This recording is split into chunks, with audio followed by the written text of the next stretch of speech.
Halo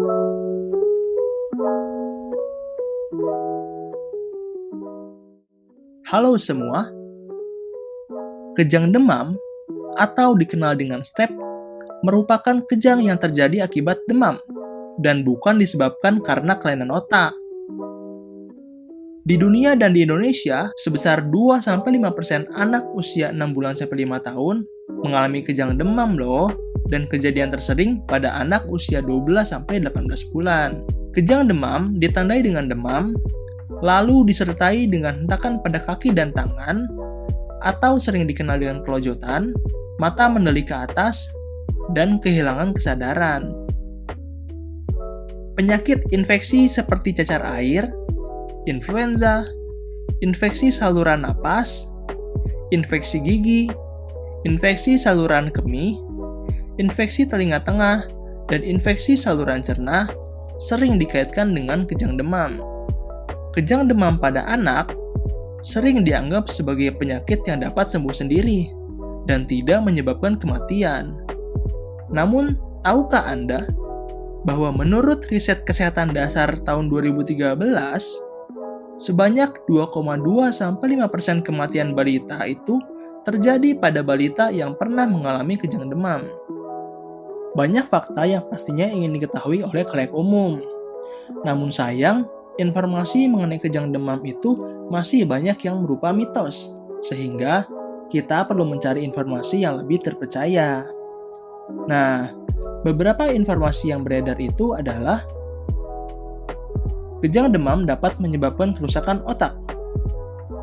Faktanya nih, penelitian menunjukkan bahwa anak-anak yang pernah mengalami kejang demam tidak berisiko mengalami gangguan perkembangan, gangguan belajar, maupun epilepsi atau lebih dikenal dengan AYAN. Kompres air dingin saat demam agar suhu tubuh menurun. Faktanya, menurut penelitian, kompres air dingin ini justru dapat menyebabkan anak semakin menggigil dan malah meningkatkan suhu tubuh anak loh. Oleh karena itu, sebaiknya dikompres air hangat saja ya. Kopi hitam dapat mencegah kejang demam. Faktanya belum ada loh penelitian mengenai hal ini. Namun, kandungan kafein pada kopi justru dapat menyebabkan peningkatan tekanan darah dan detak jantung yang akan memicu terjadinya kejang. Memasukkan sendok untuk mencegah lidah tergigit saat anak kejang. Faktanya, memasukkan sendok saat anak kejang justru dapat melukai rongga mulut dan gusi. Kejang demam pada anak memang kondisi yang menakutkan bagi orang tua. Namun, usahakanlah agar tetap tenang dan jangan panik. Umumnya, kejang demam terjadi dalam waktu kurang dari 5 menit, sehingga cukup dilakukan pengamatan pada anak, sambil melonggarkan pakaian anak, terutama di daerah leher, serta mencatat lamanya kejang, dan lihat juga pola kelojotan pada anak. Bila anak mengalami ketidaksadaran, posisikan anak terlentang dengan kepala dimiringkan, agar menjaga jalan nafas tetap terbuka. Dan ingat, jangan masukkan apapun ke dalam mulut ya. Bila kejang demam tidak berhenti dalam 5 menit atau lebih, segera bawa ke dokter untuk diberikan penanganan lebih lanjut.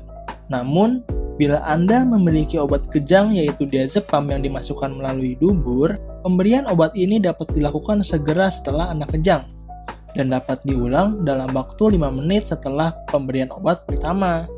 Jika setelah pemberian obat kedua anak tidak merespon dengan baik, segera bawa ke dokter ya. Mungkin Bapak dan Ibu masih bingung nih, bagaimana pemberian obat kejang melalui dubur yang benar. Karena itu, yuk simak penjelasan singkat ini. Pertama, baringkan anak dalam posisi agak menungging. Kedua, lepaskan tutup obat.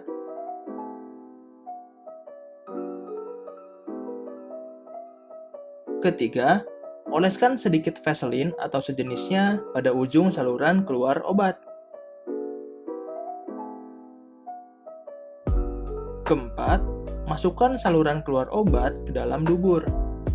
Bila anak berusia kurang dari 3 tahun, masukkan setengah dari panjangnya saja, dan pijat tub untuk mengeluarkan seluruh cairan obat.